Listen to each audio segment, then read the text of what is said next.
So I played a game that's 3v3 and at the same time 6v6? Let me explain. I promise it actually makes sense. Today, a brand new game was revealed called Spectre Divide, and fortunately, the team at Mountaintop invited me to play, and I've got hours and hours of gameplay now, so I have some thoughts. Welcome back to the channel. I'm Greenskull. If you didn't know, if you are not subbed, what's up? I'm Greenskull. I like video games. I didn't used to be a fan of games like Counter-Strike, tactical shooters. I was always like a Halo guy. I like a long time to kill. Recently-ish, Counter-Strike became something I really enjoyed. Valorant became something I really enjoyed. And I logged enough time in those games to come into Spectre Divide, not totally fresh. So the game is 3v3, which I think lends really well to this type of game. There's something great about a team of 3. I've always felt this way, but I think I'm increasingly feeling this way as well. When you're with one teammate, say a 2v2, obviously you have direct communication to each other. When you have 4 people, the chances of someone talking over another one is relatively high, and obviously that just keeps going up. But 3 is this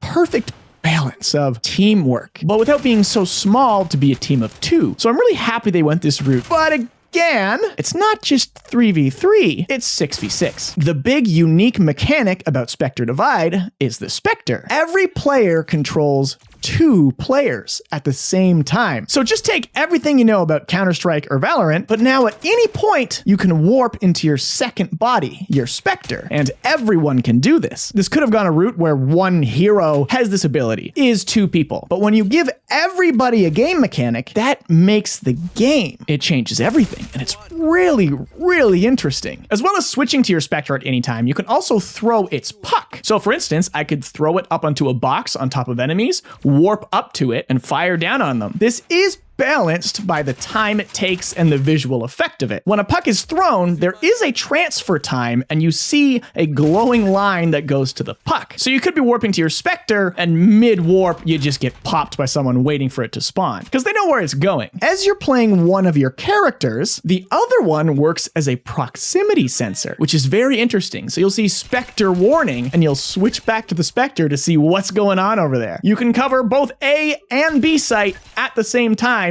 by switching between them and waiting for Spectre warnings. But the character you're currently controlling doesn't do that. So there is a strategy in switching between characters. Theoretically, you could be right beside your Spectre and you would get a Spectre warning because they are also a proximity sensor. So the game really does encourage split pushes. You want to set off the sensors over here so people get distracted there and then move in here. It's fascinating. Again, the tactics that come when everybody has an ability, it makes the game. Just like in Counter-Strike or Valorant, you have to go arm the objective. There are 2 sites per level. You got to bring the package there. You got to plant it and let it explode. Once it's planted, the defending team needs to disarm it. There is a halfway safety point, so you can half disarm it, or they could just take you all out before you get there, or the attackers could just take everybody out. That usual gameplay flow. It's tried and true. Again, Counter-Strike, Valorant, if you're familiar with those, if you like those, you will like this game. I'd say the gameplay is a little more like Counter-Strike than it does Valorant. At the very least, it's right smack dab in the middle, because there are classes.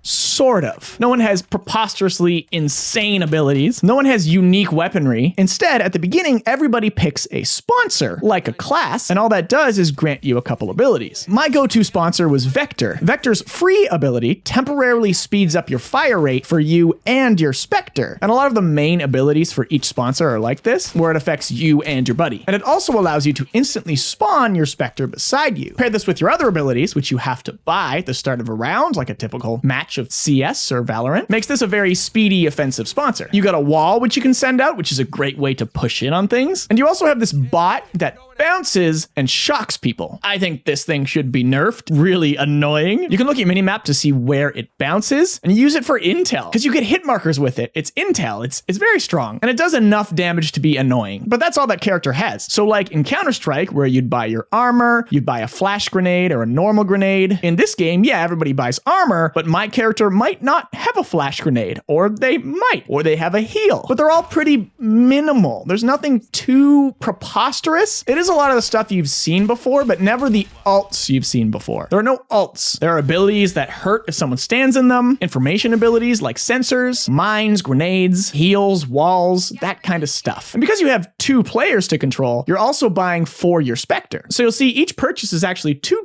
different weapons, which is interesting because some of the middle buys are a better weapon for one and a worse weapon for another. So it could be an assault rifle and a little SMG. The matches are 1st to 8, which means they can last a while, and you do have the opportunity to tie it once a team gets to 7. For a game like this, the most important thing is the gunplay. Does it feel good? And it does. Yeah, it really does. Among my team, we often felt we deserved kills we didn't get, and to me that feels more like Counter-Strike with maybe some weapon randomness in there that we're just going, I wish I hit that. Unlike Counter-Strike, they opted to make hip fire not the way. They outright told us, don't really bother hip firing, you're mostly wanting to ADS, of which there's a secondary zoom, which I always forgot to use because there wasn't a good key for it. So I ended up putting it on caps lock, which is also just a weird spot because there's just too many keys. I don't know what to do with it. I opted to use both my thumb mouse buttons for Spectre stuff. One to equip the puck, one to switch to Spectre, because you need 2 for that, right? There's a lot there. It certainly felt like no player is getting taken down as quick as either Valorant or Counter-Strike, almost like they opted for a little more health. This could totally just be my perception because there are a fair amount of weapons that are 1 headshot kills. It may just be so early that we never faced anyone who was just that pinpoint accurate. I'm sure Shroud dominates at this game, and he's actually an investor in this. He's part of the Mountaintop team. You got some high-level people helping make this game a reality. The final thing I didn't really touch on yet is graphics. It's cool. It's some very minimalistic, cel-shady, drawn style. I like that. I think it's kind of cool. I don't know if I'd call it pretty as much as very stylistic. I can safely say that at no point was I unable to identify a player. You see them, they're obvious. Because there are no heroes and everybody picks a sponsor, you have full customization. You change the look of your character, not only your character and your Spectre. And I can't think of a game that's done something like that before. Like I'm playing a multiplayer competitive FPS shooter. That's a redundant title. ATM machine. And I customize both my dudes. I like that. That's a lot of fun. There's also a clan-like system called clubs. I'm fairly sure we just got automatically put into one, and you just get points for playing games. At a point, our club was number 2, and my squad was top of the club, I'll have you know. Not that that's impressive as much as we just played the most out of our club. We were addicted. Honestly, it was just so much fun. We couldn't stop. Overall, I had an absolute blast with the game. I am super psyched to play more. I've been needing a good hardcore shooter lately, and I'm just waiting now. I just want to keep playing. Even if we got absolutely decimated sometimes, I rarely felt as frustrated with this game just because of how interesting the Spectre mechanic it is. How interesting it is to just make crazy plays where you're warping between your 2 players, and just having that second life really reduces the annoyance and stress factor because you got taken out once. Okay, at least you get to go again, right? So keep a lookout. You'll see me out there playing, and we'll see how clubs work. If it's something I can make and people can join, I probably will. That sounds great if anyone wants to play. The embargo's lifting today, so we'll have a lot more information that I don't currently have as of filming this video. We'll probably learn, hopefully, release dates, or when a public beta is going to be, something like that. I'd love to tell you. Maybe I'll post it in the comments so you can learn, but very cool stuff. I can't wait to see some high level play from people, because there are just sometimes you see the coolest stuff. Like, I can't even be mad sometimes. Someone just wrecks me with a Spectre play, and I'm like, that was the coolest thing I've ever seen. Thank you so much for watching. If you liked this, like this, and give me a sub if you're not already. Catch you on the flip side. Later.